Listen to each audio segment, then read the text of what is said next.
Yo mga idol, kamusta? Sports Talk PH nga pala. Ang banat ng Pinoy boxer, pag-usapan natin yan mga idol. Ngunit bago ang lahat ay huwag kakalimutang mag-subscribe at i-click ang notification bell button for more sports talk. So lakas loob nga pong binanata ng Pinoy boxer na si Jasper Cayno aka Batang Yagit ang mga kapwa niya Pilipinong boksingero na sila Magic Mike Plania at Romero Duno. Ayon po kasi kay Cayno ay magtanim na lang daw ng kamote si Plania at Duno. Pinapahiya lang daw kasi ng mga ito ang bansang Pilipinas. Kaya umano nababash sila na pera lang ang katapat nila kasi hindi daw ng mga ito pinag-iigihan. Ang mainit na banat po na ito ni Jasper Cayno ay nangyari matapos matikman ni Plania at Duno ang masaklap na pagkatalo sa kakatapos lamang nilang laban sa Amerika, kung saan pareho silang natalo via knockout. Bukod dyan ay patuloy din ang mga banat ni Cayno kay Prince Albert Pagara. Nakatakda sana silang magtuos mamaya subalit sa kasamaang palad ay hindi ito natuloy.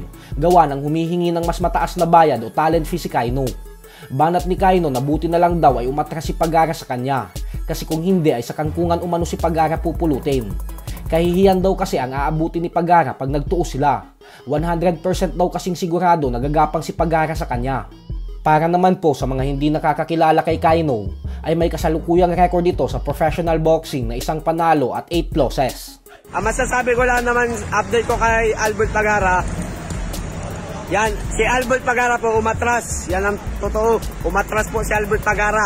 Hindi ako yung umatras ha. Yan ang tunay po, real talk yan. Siya po yung tunay na umatras. Kaya ngayon wala na akong ganang labanan siya. Sa kabilang banda naman mga idol ay sa susunod na linggo na nga po gaganapin ang inaabangang rematch sa pagitan ng former 5 Division World Champion Floyd Mayweather Jr. at ng apo ng Mafia King na si John Gotti III. Nakatakda silang magtuo sa Las Vegas, Nevada, kung saan sa 175-pound light heavyweight division silang dalawa magtatagpo. Madaming fans sa Amerika ang excited para sa rematch ng dalawa sa February 11 dahil alam naman nating lahat na nauwi sa rambolan ang kanilang unang laban, kung saan walang idineklarang panalo matapos ihinto ng referee ang laban nang dahil sa walang tigil na trash talkan at bangayan nila sa isa't isa habang nasa kalagitnaan ng laban. Pero ganun pa man ay asahan po natin na mismatch itong si John Gotti dahil sa unang laban pa lang nila ay bugbog sarado na talaga ito kay Mayweather bago nauwi sa rambulan ang bakbakan nila. Samantala, puspusan na nga po ang pag-e-ensayo ng former world title challenger Jonas Sultan sa wildcard gym ni Freddie Roach sa Los Angeles, California.